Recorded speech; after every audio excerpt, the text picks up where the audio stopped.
আসসালামু আলাইকুম রহমতুল্লাহ। 11 দলের সম্মানিত শীর্ষ নেতৃবৃন্দ, সাংবাদিক বন্ধুগণ, আমরা সবাই প্রিয় বাংলাদেশের নাগরিক। বহু প্রত্যাশিত দীর্ঘদিন নির্বাচনের অধিকার থেকে বঞ্চিত, ভোটের অধিকার থেকে বঞ্চিত জনগণ গতকাল স্বাচ্ছন্দ্যে স্বস্তির সাথে তারা ভোট দিতে চেয়েছিলেন। আমরা গতকাল রাত্রে আপনাদের সামনে আরেকবার হয়েছিলাম 11 দলের পক্ষ থেকে। আপনারা গতকাল যারা ছিলেন তারা তার সাক্ষী। আমরা বলেছিলাম যে বাংলাদেশে আমরা সুস্থ ধারার রাজনীতির পক্ষে এবং আমরা চাচ্ছি ইতিবাচক ধারার রাজনীতি করব।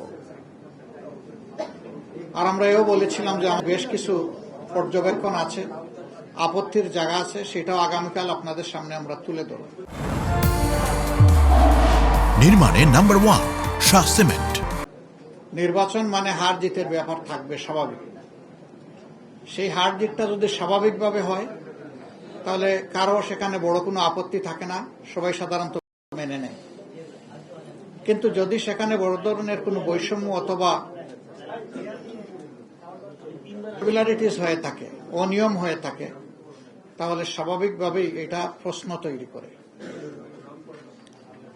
আমরা আমাদের পক্ষ থেকে গতকাল এই ইতিবাচক দৃষ্টিভঙ্গি জানানোর পরেও আপনারা লক্ষ্য করেছেন নিশ্চয়ই, আজকে বাংলাদেশ বিভিন্ন জায়গায় 11 দলীয় নির্বাচনী অক্ষের কর্মী, সমর্থক, এজেন্ট, ভোটার বিভিন্ন জায়গায় বাড়িতে বাড়িতে হামলা হচ্ছে, ব্যক্তির উপর হামলা হচ্ছে, আগুন ধরিয়ে দেওয়া হচ্ছে বাড়িতে।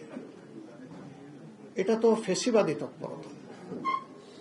যে ফেসিবাদের ধ্বংসস্তূপের উপর 26-এর নির্বাচন হলো, সেই নির্বাচনের পরে যদি আবার একই ধরনের ফেসিবাদী তৎপরতা আমরা দেখি, এটা হবে এই জাতির জন্য খুবই দুর্ভাগ্যজনক।